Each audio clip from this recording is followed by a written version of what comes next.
Welcome, welcome, welcome to this Wise Women Roundtable. Oh my goddess, do we have a lot of cool things for you today? And we're going to start with this is something that's been in my field, and I think it's been in the field for a lot of people that I've talked to. They keep telling me anyway, and coming back to me around the dragon energy and how right now, today, as we're doing this recording on November 29th, Mars is with the eye of the dragon. It's also the constellation known as Scorpius by astronomers.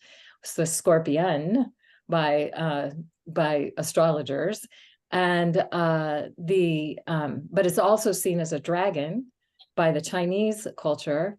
It's seen other cultures see it as a dragon as well. It's been seen as a serpent, and also it was seen as Maui's fishhook by the Hawaiian culture. So constellations have a lot of it depends on how you see it. So when it rises from Hawaii, I've seen this happen. It comes up just like a fishhook, but from where I'm at, it kind of goes across the sky just like a scorpion. So it's a lot of it is how we perceive it. So, but the eye of the dragon, and how are we perceiving our reality? How are we seeing things? Mars being right there, it only comes by this part of the sky every 2 years.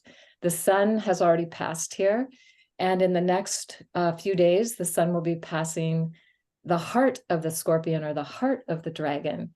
And that happens every year around December 2nd, when the sun will be with that star. So of course we don't see those stars when the sun's there, but the sun is illuminating their mysteries and transmitting them directly to Earth at that time. So it's pretty powerful. And if we think about the dragon energy or serpent energy, healing energy, the dragons are also about wisdom. They tend to have been depicted as the guardians of treasure. I was thinking about this today. I was like, oh, I live on Treasure Mountain. The dragons called me here because I have this thing with dragons and have my whole life. And so now I suddenly got a piece that came together, like an understanding, like, oh my gosh, I live on Treasure Mountain. Who knew? Anyway, so we have that going on. And then there's a star Dashuba that's around 3 degrees Sagittarius. It's like 250 something, but we just say 3 degrees Sagittarius to make it easy. And then there's another star called a crab. It's around 4 degrees Sagittarius. One is Dashuba. That's the southern eye of the dragon, and the other is a crab, is the northern eye of the dragon. So we've got this energy happening. Mars is going to be here for a few days. It moves about 1 degree every 2 days. So this energy is very, very prevalent. How are we seeing this world? How are we dreaming into this world? How are we showing up and having our attention and intention in a world where everyone is supported to be who they are? That's my mantra I keep coming back to. How are we dreaming into that, to that energy? And so a couple of other quick things before I pass this along, and that is that on December 12th, 12/12, is a new moon in Sagittarius. It's aligned with a star called Rasselhag in the constellation Ophiuchus, which is way above the ecliptic. So the ecliptic is the path the planets follow. And most of Ophiuchus is way above the ecliptic. They like to draw his feet on, or her feet, because I think it's more of a feminine energy, on the ecliptic. And then the scorpion, or the dragon, is below the ecliptic. And 12/12 happens to be the feast day of Our Lady of Guadalupe. And she's celebrated all around the world and one of the things I love about how she's depicted is she's standing in a portal of light with the light rays coming out from her. So I feel like we can tune into her and ask for her help and support and guidance at this new moon time in how we are dreaming into a new world, because Ophiuchus, being the serpent bearer, in the ancient times, the people would, when in Greece, when they went to the healing temples, they put them to bed and then would ask them what their dreams were the next day, and that would determine how they would treat them based on what they were dreamed about. That would help them know what needed to be treated. So what are we dreaming into? And the this new moon is going to be aligned with a star called Rasselhag. It's the crown chakra of the serpent bearer. And also another thing to keep in mind is that in ancient Greece, it was the snake priestesses in the temple of Delphi, the oracle. They were the oracles. And so they were connecting in with the serpent energy and bringing forth the prophecies, the oracles, the insights, that sort of thing. And so this new moon is going to be very closely related to this mythology and the stories that are connected to that as well. The next day, Mercury goes retrograde. And that retrograde time is a time for a new perception, seeing things in a new and different way.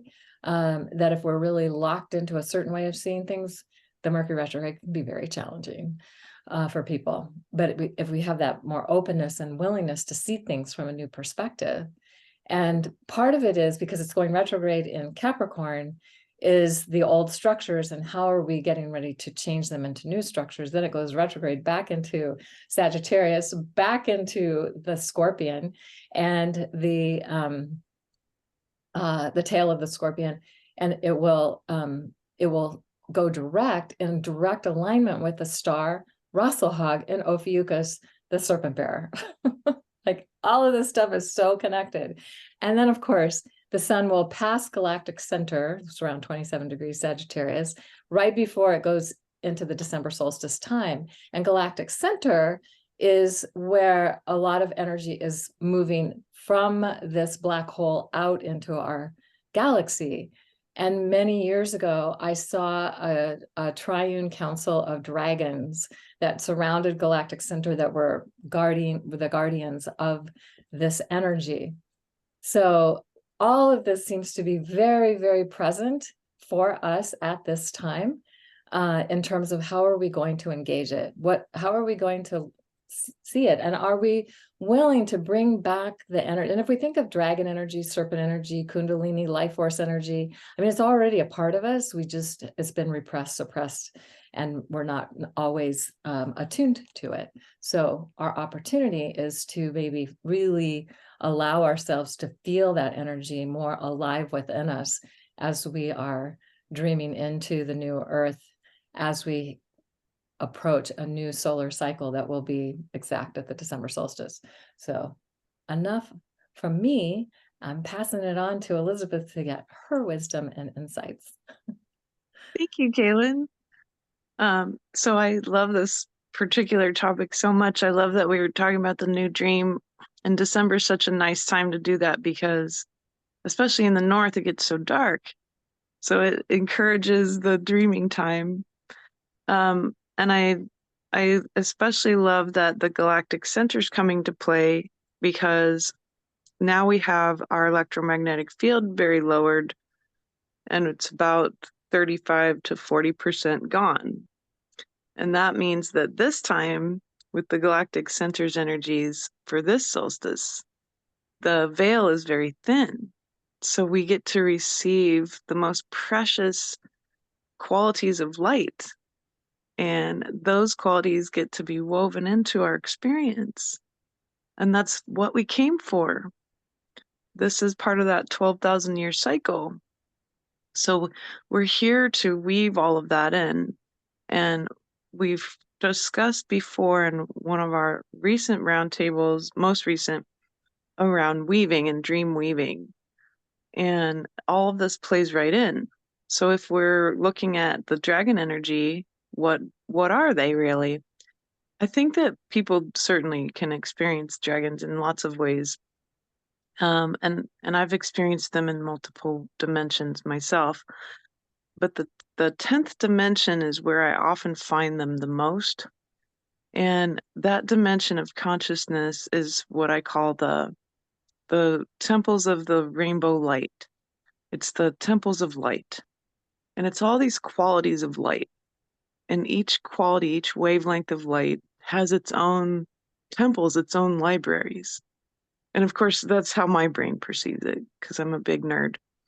But the energies of these libraries, they also have dragon keepers. They have keepers of these qualities of wisdom. And they're really specific and focused. Each dragon maintains a focus on a singular aspect of our reality. And so they're representatives of these qualities of wisdom. And the dragons that are here on Earth in the fourth dimension, in the bardos, and of course, and they appear to us very physically as well. These are also really special, and they have a focus too. And so each of these dragons will maintain a focus, especially around a place or a element or a quality. And so I'd like to share a couple of dragons that are actually living in my valley in Ecuador. And these are known by the natives. And there's one dragon that they call the forest and the river dragon. And this dragon will appear by causing trees to grow in the shape of a dragon. And so on my mountain, in my view, all the time is this lovely forest and water dragon who's actually in the shape of a hook. And so he's really special because he represents that oneness between the water and the trees. And especially in Ecuador, that's key because the water and the trees create the clouds, and then the cloud forests nourish all the different animals. And so it's a part of that cycle. But the most special dragon is the cloud dragon.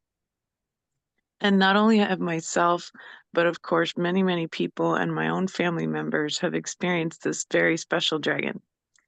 And this dragon likes to sleep at the edge of the top of the valley, big, long, white dragon in the shape of a cloud, but he always has a dragon face. And at some points in time, the native people would always talk about the white dragon that would push the clouds down from the valley.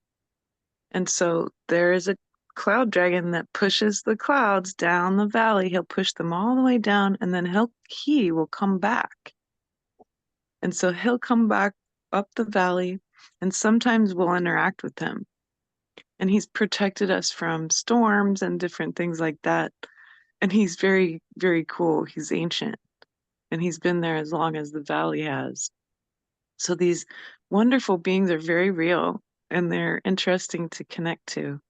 And I encourage you, if you want to find some dragons, go, of course, into nature and ask, because they're all around. There's little bitty dragons and big dragons and all sorts of dragons. So they represent all that wisdom, and that's so precious for our dream right now. And the veil is thin. So you'll very most likely be able to, over these coming years, connect more and more to these beings. And the temples of light in meditation, just ask to be shown a specific quality. So perhaps you have a favorite color. Maybe it's green. There's temples of wondrous information around green. There's incredible libraries. Just because that one wavelength seems like it's just light, well, light is information. Light holds codes, light holds wisdom. And the galactic light is some of the most special light for our evolution and for our new dream. So we need to just open ourselves up to it. There's nothing really special you have to do. You don't have to change yourself or be better at being psychic or be better at dreaming. All that will come with intent. And so if you put your intention on it and open your heart right now, being human is a very special thing to be right now. So open up to it. It's all around. And certainly, I hope all of the dragon people, all the people who already connect with them, then can really feel that presence and bring it through for our big new dream that we're all working towards. And with that, I'll hand it off to Sarah. Thank you so much. Thank you, Elizabeth and Kaylin. What a fabulous conversation, huh? All about dragons. I was reflecting upon how they may manifest where we are, and I'm sure they do in much more magical ways than I can think of right now. But we have a very large lizard population here, and of course the lizards are quite dragon-like, aren't they?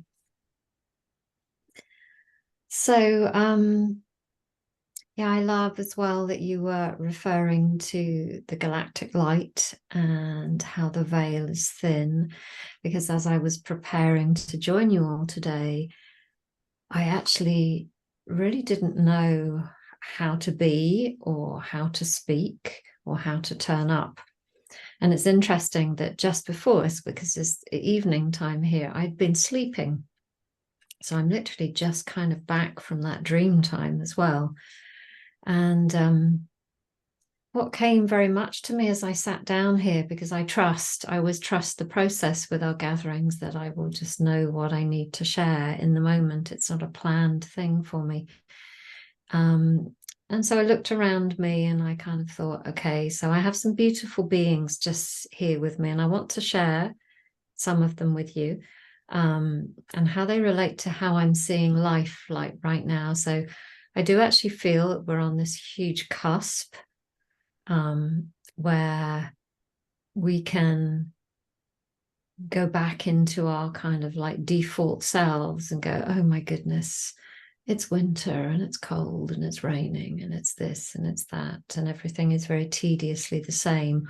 Or we can actually just stop and go, hang on a minute, it's not. And there's this, in the way I'm seeing things at the moment, is just like this huge polarities opening up. And some days, or some moments of some days, I'm very much in one polarity, and then something will bring me back. And I'm finding myself more and more in what I would call a magic polarity, actually. So I would see the dragons as being very magical beings. Years ago, well over 10 years ago, I referred to a part of my business as magical. It was actually, I have a website that says is create a magical business. Now, I didn't never really knew what that meant, and I guess I still don't really. But and then I kind of like veered off into this other, the same, but using different language. But in the last few months, I've been just coming back to those words and starting to use the magic word again, and finding myself as I do moving more into and through the veil. So on that level, or on that, so let's see if I can take this down without knocking everything off my desk, because I'm prepared really. Okay, so this is my cactus. She's quite heavy. Oh, there we go.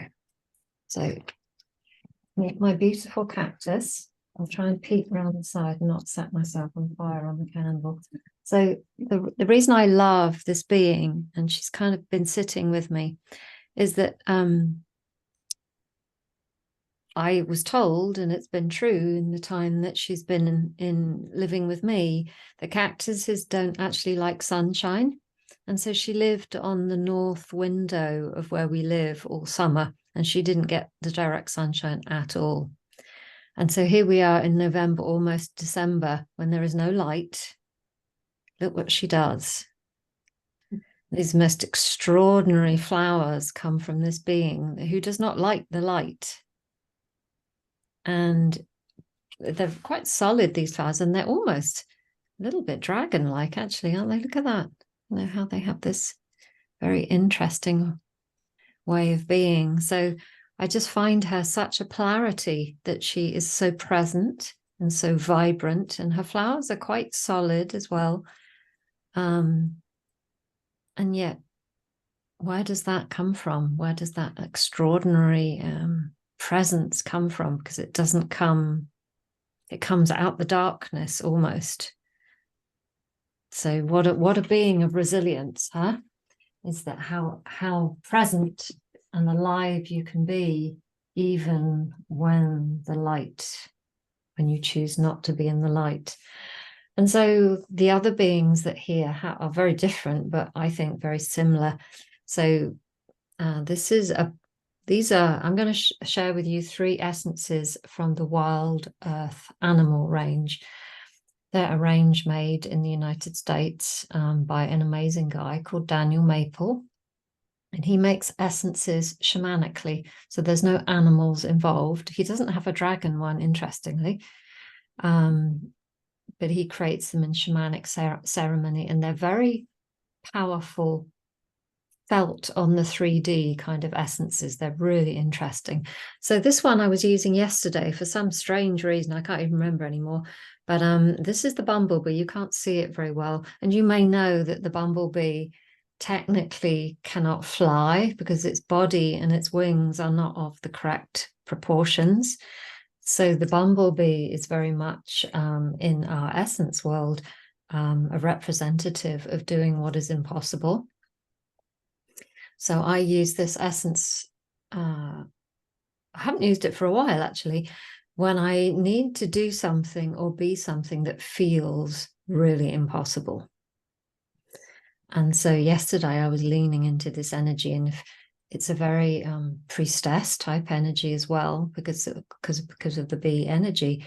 And it's very buzzy as well. I actually remember taking it quite a few years ago and actually getting a headache because it vibrated so much in me. It was like, it's really a very powerful essence. So a little bit like the cactus, it's just kind of like defying what we might see in our logical world.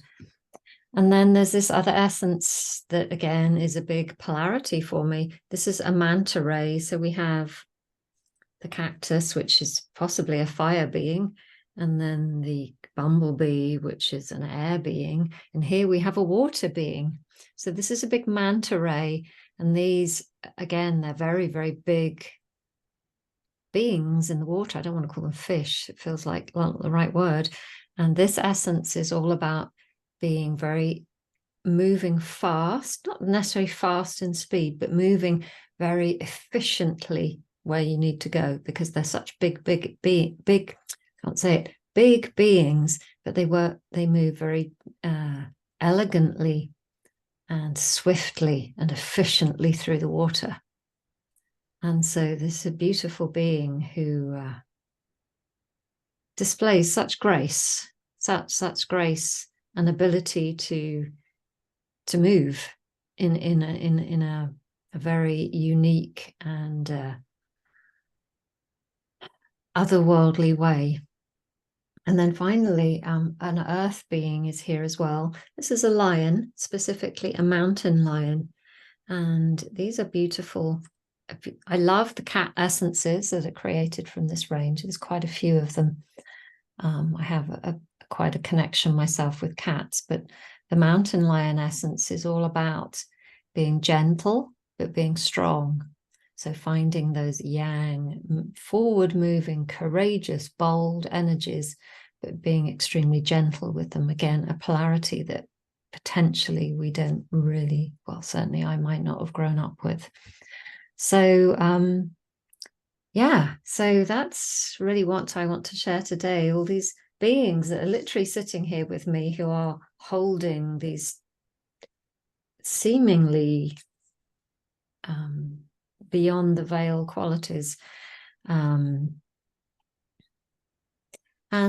really, the last thing I want to share really is yesterday I spoke to Kathy Forrest as part of the Enchanted summit that she is currently pulling through, which is also a very magical being. And we were talking about, well, I was talking about the polarities of running a business and how, and she was asking me one of the biggest things that I felt that I wanted to say about my own experience. And I was talking about how I had worked a lot with nature to find my own way and to be supported in my own way, which is beyond the veil. But also what came very strongly to me, and this kind of backs up what you were saying, Elizabeth, and it's what reminded me to say it, was that as well as working with these energies that sit beyond the veil and live in a kind of almost different universe, which is becoming more easily accessible, it's really also important that we're really human. Really, really important that we stay human and stay connected to our humanness and do what we're here to do as humans. And as I say that, I feel quite emotional, which just tells me that it's a huge truth. Let's just be human. Let's be who we came here to be. Let's not try to be something else. Let's hold on to these qualities of vulnerability, gentleness, strength. And with the help of the new beings of the new earth, we can do these amazing things. And so with that, I hand over to Nalini. Thank you, Nalini. Thank you, Sarah and Elizabeth and Kaylin. What an interesting moment in the space-time continuum we're in.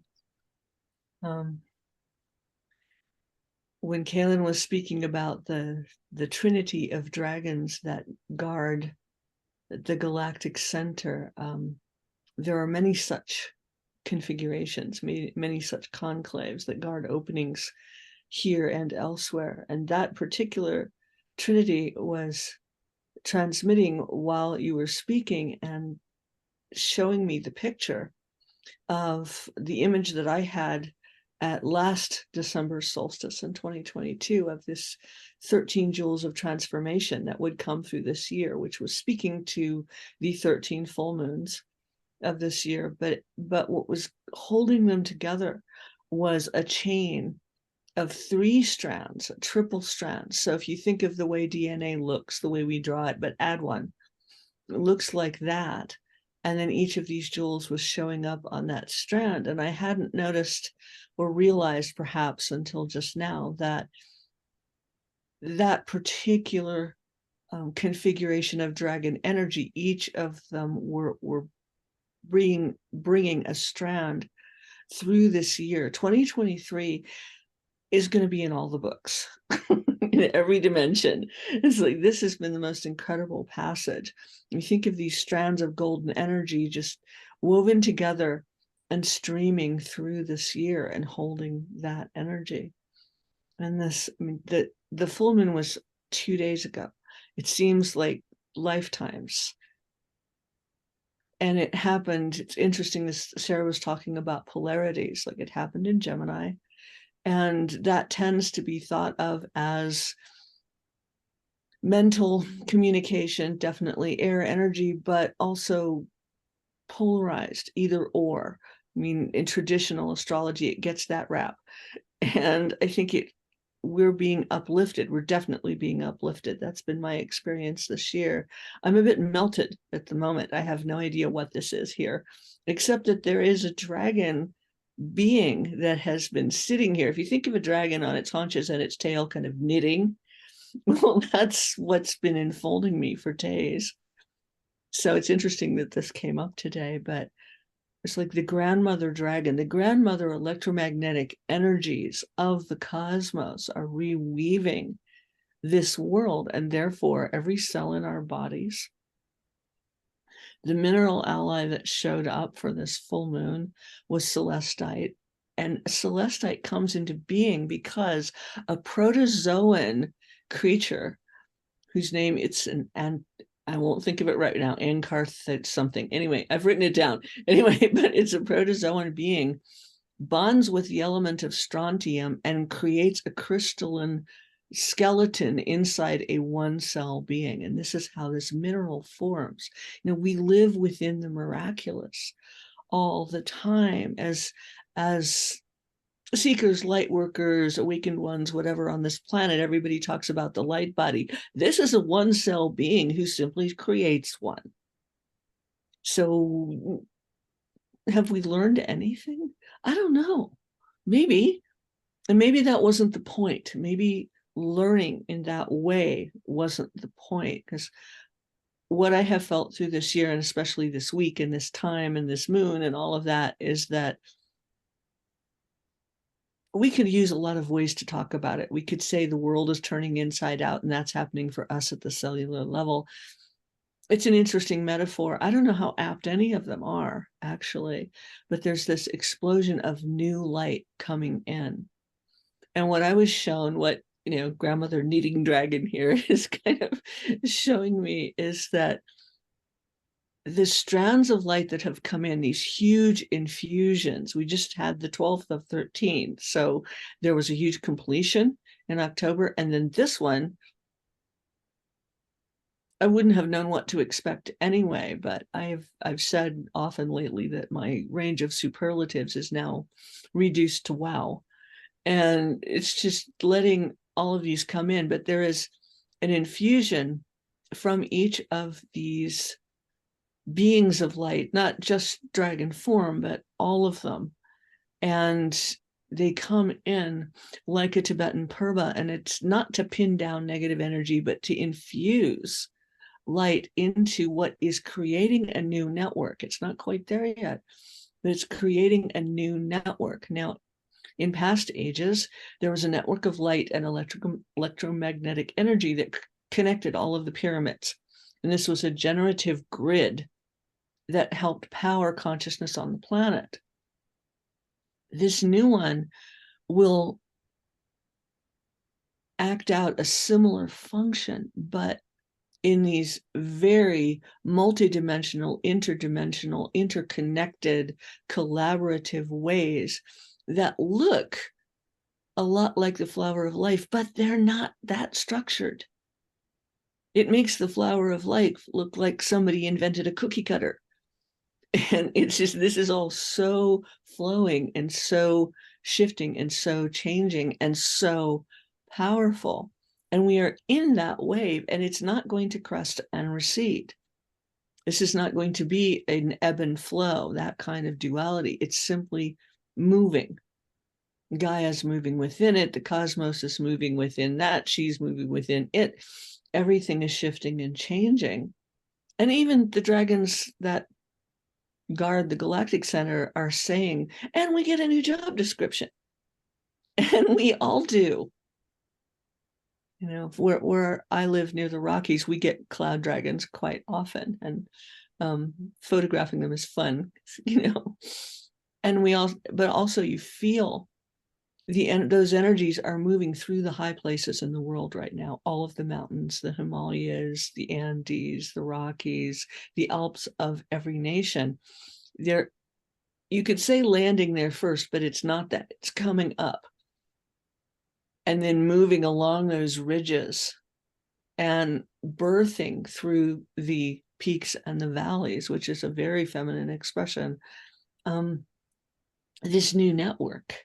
Only it's not going to be in man-made structures or ET-made structures or whatever we want to think about them. It's coming through the natural world and coming through ourselves because it must. Because this embodiment, what everyone was talking about the importance of being human, for me, that's the importance of being embodied, because this is the cohesion point. A body, anyone's body, grass, us, is a cohesion point for these energies. And it is a point of light, a node in this new network that's being created. So at the moment, I'm living in a perpetual state of gobsmack. And it's melted everything that I was or knew or aspired to be. And I can report that it is the most weirdly wondrous event that has happened in this incarnation. I can't be the only one. So I think it's happening to everybody at every level. And it's how willing we are to pay attention to just the miraculous that's right there. It's right there in every moment just now. So I'd like to thank my sisters here, everyone and what they've shared and how magical this is. And I would like to thank the dragons because they're back. And just how we can be open to that, as everyone here has said, is what will further the shift, however that goes. And we don't get to decide, and that's the good news. So our blessings to everyone. Thank you for being here. What I'll add to, because Sarah brought it up, is that I'll put in the show notes a link to the summit that's starting on December 11th that she was referring to. It's called Enchanted. How perfect is that? Elizabeth, Sarah, and I are part of that. One of these days, Lainey, we've got to get you to be part of that. I'm thinking, but anyway, so I will if you want to sign up and be enchanted and have support and seen all of this in amazing ways, then you can just click on the link. It's free and you can get access to that. And then just another quick thing, manta ray is kind of like a water dragon, just saying, because it has a tail and it flies through the water. All of that. And then I loved what you were saying, Nalini, about the Gemini polarity, because it's one of the sayings I have for Gemini. It's not either or, it's both and more. It's way more than we can even imagine. So I just am so, so grateful for what we've shared here today. And I hope it inspires everyone to help us dream into this new earth, and to really invite the dragons to help support us in creating that as well. So, thank you. Thank you, everybody.